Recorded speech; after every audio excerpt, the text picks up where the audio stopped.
Hello，大家好，今天呢，我们一起来聊一聊日本的3种基本的雇佣形态，一种呢是正社员，还有一种呢是派遣社员，还有一种呢是契约社员。相信大家在日本找过工作的话，对这3种雇佣形态呢都不会陌生，但是还是有很多小伙伴对他们的区别呢不太清楚，所以我们今天呢就来聊一聊这方面的话题。首先呢是契约社员。契约社员的话，顾名思义就是你跟企业呢会有一个契约，主要体现在呢就是你的雇佣期限，有3个月、半年、1年这样子。也就是如果说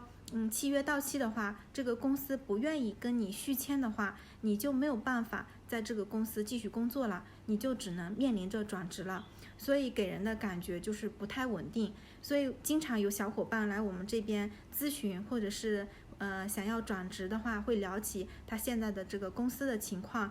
聊起这个转职的原因，很多呢就是因为不太稳定，就是说现在这个公司给他签约的话都是签3个月的，然后每3个月呢就要面临着一次更新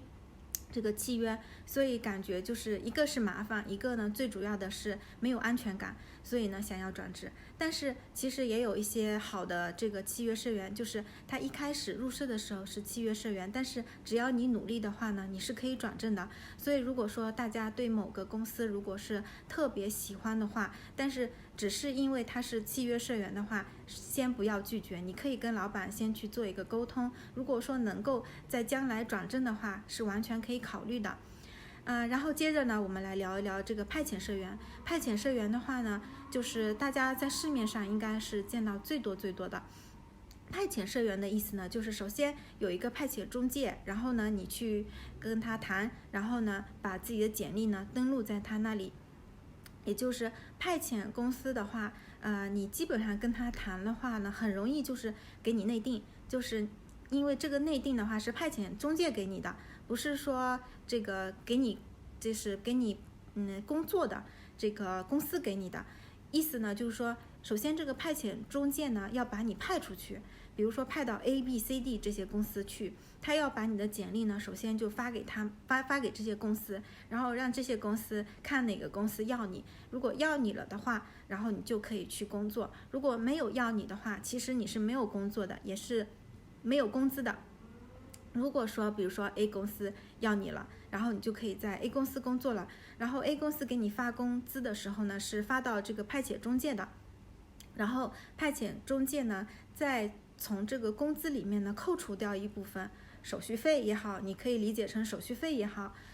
然后扣除掉一部分之后呢，然后再给你。如果扣的多的，有一些就是给你扣掉30%的这个手续费，也就是说，比如说20万的工资，你拿到手的话可能是14万左右。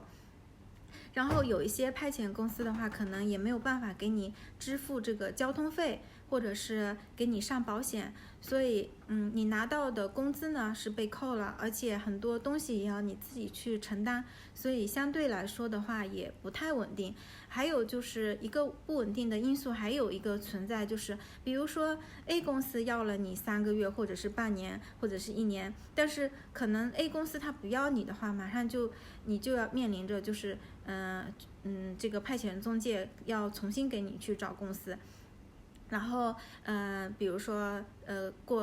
有时候是在东京，有时候是在大阪，有时候是在名古屋，就你的地点也有可能会经常的更换。因为派遣公司的话，它当然是希望你能够被派出去，派出去的话，它才能够从你这个工资里面拿一个回扣。但是如果是派不出去的话，首先就是对于你自己来说，就是你没有工资，你可能很多时候就是待机在家。像现在疫情发生了嘛，大家其实体会也很深刻，就是待机在家，没有工作，没有工资这样子。但是派遣公司的话，比如说他也是，如果说真的是没有办法把你派出去，但是其实对于他来说，只要有人派出去，把别人派出去了，他照样是 OK 的，他并没有说一定要就是保护你，然后为你的这个利益去考虑。所以很多时候的话，就是进派遣公司之后的话，如果说派不出去的话，吃亏的还是自己。对于派遣公司来说的话，只要有人派出去，他都是就有那个回扣可以拿的。